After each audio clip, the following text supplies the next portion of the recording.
Selamat pagi, salam sejahtera bagi kita semua. Shalom, Om Swastiastu, Namo Buddhaya, salam kebajikan, Rahayu.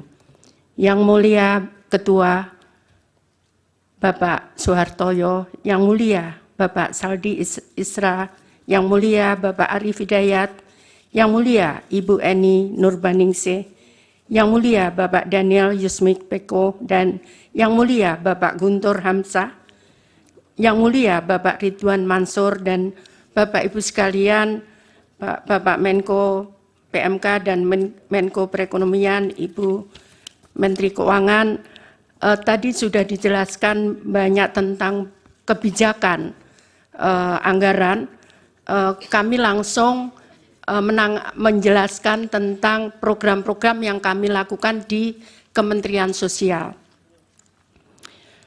Yang mulia para hakim, kami ingin menyampaikan bahwa tahun anggaran Mahkamah tahun anggaran 2023, anggaran Kementerian Sosial sebesar 87 triliun 275 miliar 374 juta 140.000 rupiah.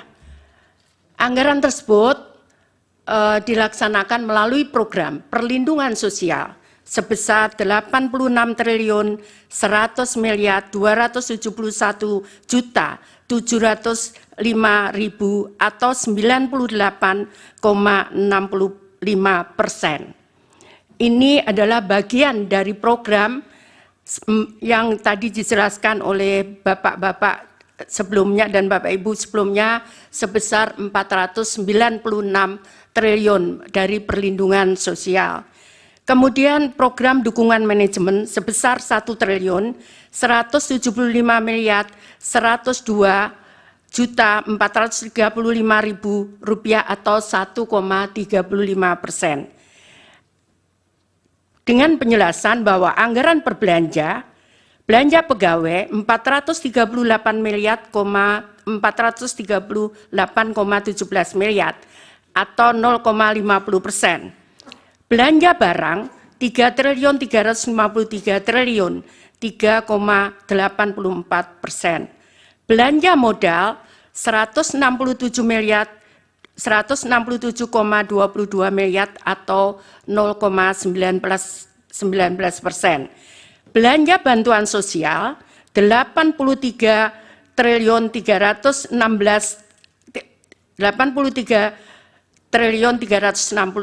miliar atau 95,46%.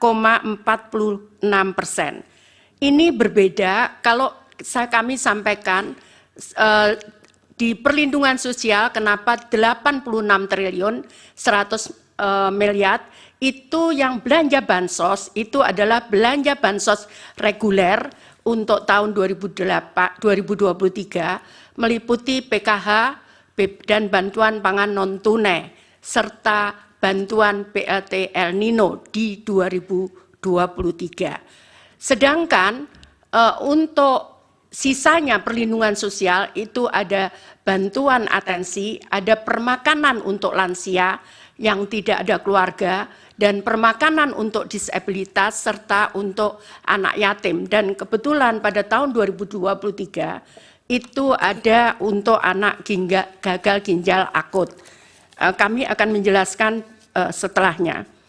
Pada tahun anggaran 2024, Kementerian Sosial anggaran dari 2023 sebesar 87 triliun 275 miliar itu turun menjadi 79 triliun 214 miliar 83 juta 464.000.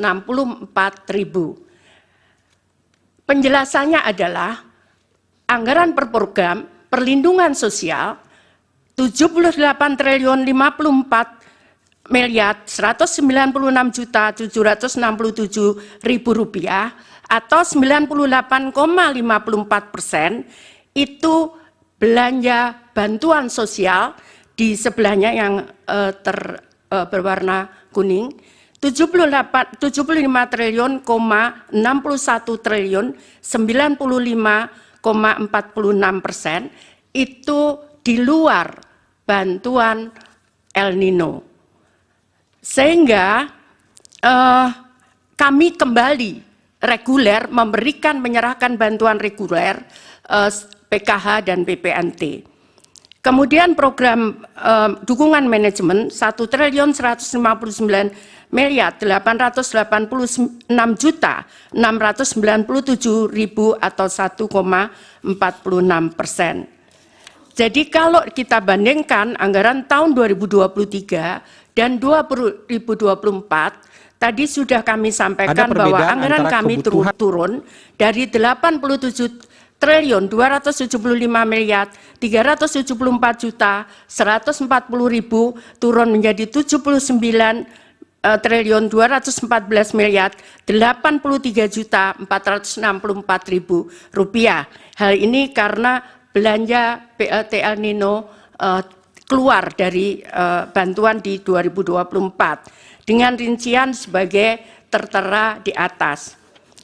Adapun belanja Bansos Kementerian Sosial tahun 2023 dan 2024. Bantuan sosial 2023 PKH atau program Keluarga Harapan itu sebesar 10 juta KPM dengan pagu 28.709.816.300.000 rupiah.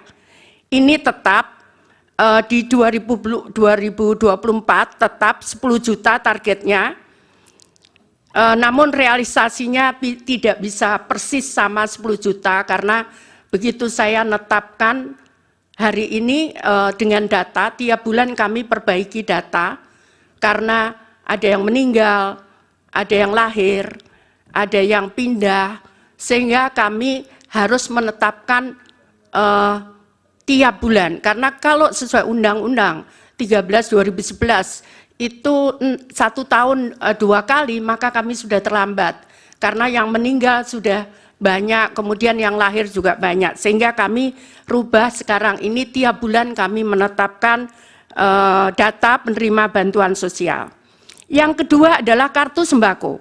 Targetnya adalah 18,8 juta KPM dengan dana 45.120 miliar rupiah. Sama di 2024 itu program sembako 18 dengan target yang sama 18,8 juta KPM. Salur datanya adalah 18,62. Tadi sama, tidak bisa persis sama karena di saat proses ada perubahan-perubahan.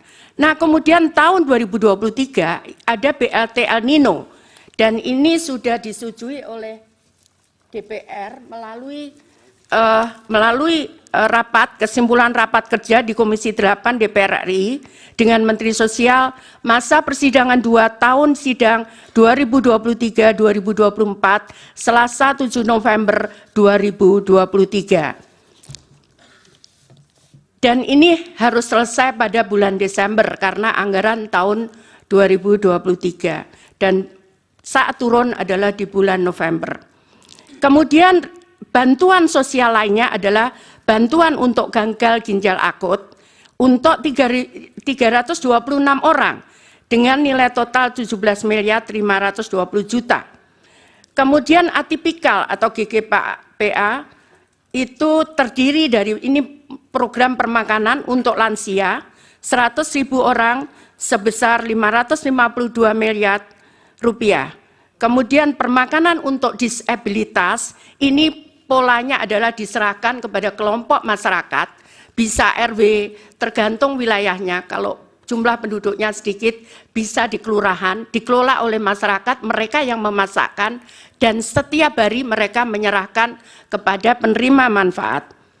Kemudian untuk rehabilitasi sosial, jadi atensi untuk anak yatim piatu sebesar 378.755 orang atau 454.506.000.000. Kemudian atensi untuk lansia, ini terutama untuk menolong lansia-lansia yang tiba-tiba sakit, tidak ada yang merawat, maka kami tangani dengan program ini. Kemudian atensi untuk anak, demikian pula untuk anak ada kadang harus menutup biaya sekolah, kadang juga menutup kebutuhan gizi dan sebagainya.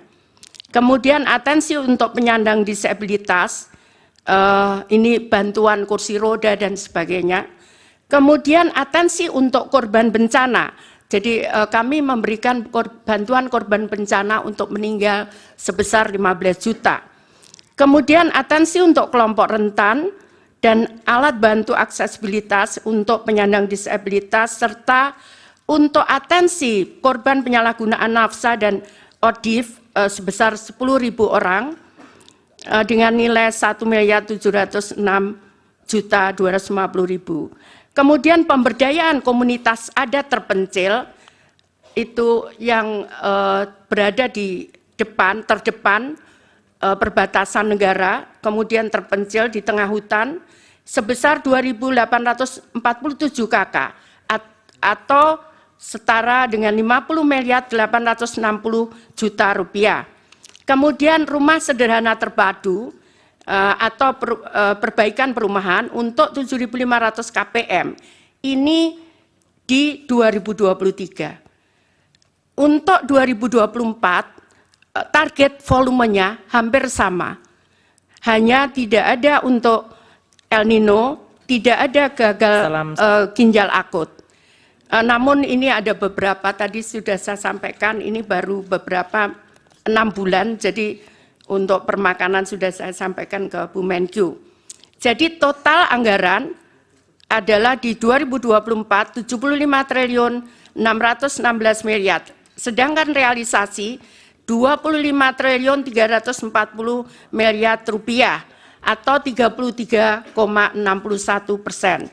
Jadi Bapak yang mulia, perlu kami sampaikan bahwa kami memberikan itu memang tidak boleh terlambat, karena kalau orang miskin itu dia bisa survive, kadang 1 bulan mereka tidak bisa memakan sampai 1 bulan, makanya kadang kartunya ada yang digadaikan untuk menyambung sisa hidup mereka. Sehingga kami sangat disiplin, tidak boleh terlambat untuk menyalurkan. Kemudian kalau kami bisa jelaskan, bansos sembako dan PKH. Ini adalah, jadi untuk PKH murni, jadi yang murni nerima hanya 1 bantuan PKH, karena boleh diaturannya mereka boleh menerima 2. Ini terutama yang kondisinya berat, di situ ada disabilitas di dalam keluarga itu, ada kemudian atau mereka anak yatim, itu mereka bisa menerima 2 bantuan. Nah, untuk PKH murni itu ada 2.553.000 penerima manfaat atau KPM. Kemudian ada irisan yang tadi kami jelaskan, ada 2, dia menerima PKH dan mereka menerima sembako itu 7.426.249 KPM. Kemudian yang sembako murni mereka menerima 11 juta, jadi hanya menerima sembako saja. 11.373.751 KPM dengan targetnya 18 juta. Jadi karena kena irisan sehingga hanya 11 ditambah 7 juta ini. Totalnya adalah 21.353.000 keluarga penerima manfaat. Kemudian proses penyaluran bansos, karena kami dasarkan pada Perpres nomor 63 tahun 2017 tentang penyaluran bantuan sosial secara non-tunai pasal 3, bahwa kami menyampaikan ke Kementerian Keuangan untuk proses permintaan pembayaran melalui rekening Kemenkyu kemudian menyalurkan kepada rekening penyalur, ini ada Bank Himbara dan ada PT Pos. Kenapa kita pilih PT Pos? Karena proses di bank itu membutuhkan waktu 3 bulan. Untuk mulai mereka buka rekening, kemudian sehingga mereka punya rekening dibutuhkan waktu 3 bulan. Sehingga untuk yang tadi kami sampaikan, kalau dia meninggal, kemudian harus diganti istrinya atau anaknya, itu mereka tidak bisa kemudian off, kita berhenti. Kalau meninggal bukan tiba-tiba serta-merta dia menjadi kaya. Karena itu kemudian Itu yang baru-baru pengganti itu kita salurkan lewat PT POS. Ini kesepakatan dengan Wakil Menteri BUMN karena bank tidak bisa menerbitkan di bawah 2 juta, di bawah 3 bulan. Kemudian langsung masuk ke rekening KPM. Jadi bukan kita serahkan, masuk ke rekening KPM. KPM bisa ngambil di bank, di ATM. KPM bisa ngambil di saat penyaluran, tapi tetap masuk di rekening KPM. Jadi ini bukan kita berikan uang cash langsung. Tidak bisa seperti itu karena kami dasarnya adalah Perpres nomor 63 tahun 2017. Jadi langsung ke rekening, kemudian dia bisa mengambil, bisa lewat ATM, bisa lewat, ini kami sangat bermanfaat karena di beberapa daerah terpencil, kadang mereka tidak ada ATM di sana, tidak ada bank di sana. Sehingga PT POS yang menyalurkan mereka datang ke tempat tersebut, tapi masuk ke rekening itu, ke rekening KPM. Demikian kira-kira Bapak yang mulia, Bapak Ibu dan para